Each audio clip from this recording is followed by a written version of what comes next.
Setelah masuk ke tubuh melalui cara tertentu, obat itu akan mengalami beberapa proses, yaitu ada proses absorpsi, distribusi, metabolisme, dan ekskresi. Nah, selain itu, kemungkinan obat itu akan mengalami modifikasi fisika yang melibatkan bentuk sediaan ataupun formulasi obat, dan juga modifikasi kimia yang melibatkan perubahan struktur molekul obat. Nah, dan hal-hal tersebut dapat mempengaruhi respon biologis di mana sebelum mencapai reseptornya, obat itu melalui bermacam-macam membran, lalu juga melalui pengikatan oleh protein plasma, dan juga penyimpanan dalam depo jaringan dan mengalami metabolisme. Obat itu mengalami metabolisme dengan beberapa jalur kemungkinan, yaitu yang pertama bioaktivasi, yang kedua bioinaktivasi, dan biotoksifikasi. Di mana pada bioaktivasi ini, obat yang mula-mula tidak aktif setelah mengalami metabolisme akan menghasilkan senyawa aktif. Kemudian berinteraksi dengan reseptor dan menimbulkan respon biologis. Nah, pada bioinaktivasi, obat yang aktif akan dimetabolisis menjadi metabolit yang lebih polar dan tidak aktif dan kemudian diekskresikan. Sedangkan pada biotoksifikasi, obat yang aktif akan dimetabolisis menghasilkan metabolit yang bersifat toksik. Suatu obat itu dapat menimbulkan respon biologis melalui dua jalur, yaitu yang pertama ada jalur praobat dan obat aktif.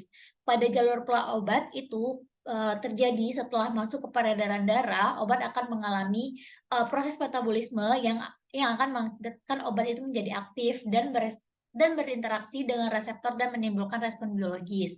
Nah, pada jalur obat aktif yang dalam bentuk bebas itu berinteraksi dengan reseptor sel khas dan menimbulkan respon biologis.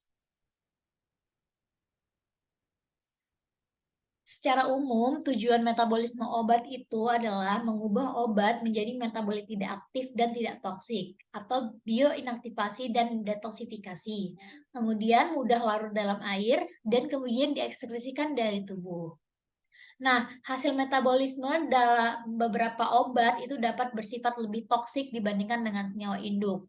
Nah, itu yang terjadi adalah proses biotoksifikasi dan ada pula hasil metabolisme obat yang mempunyai efek farmakologis yang berbeda dibandingkan dengan senyawa induk. Contohnya itu ada bioaktivasi dan bioinaktivasi. Nah, bioaktivasi dan bioinaktivasi sendiri itu memiliki contoh seperti pada protonsil rubrum. Nah, protonsil rubrum ini suatu antibakteri turunan sulfonamid dalam tubuh mengalami reduksi menjadi sulfonamid yang aktif sebagai bakteri. Nah, ini merupakan proses bioaktivasi. Nah, kemudian eh, setelah aktif, kemudian terasetilasi lagi membentuk asetil sulfonamid yang tidak aktif. Nah, proses ini disebut dengan proses bioinaktivasi. Untuk bioinaktivasi dan biotoksifikasi sendiri itu ada contoh pada obat analgesik turunan aminofenol seperti asetanilid dan fenacetin di tubuh itu mengalami metabolisme yang membentuk paracetamol atau acetaminophen yang aktif bekerja sebagai analgetik. Nah, proses tersebut, proses perubahan turunan menjadi acetaminophen itu disebut dengan proses bioaktivasi.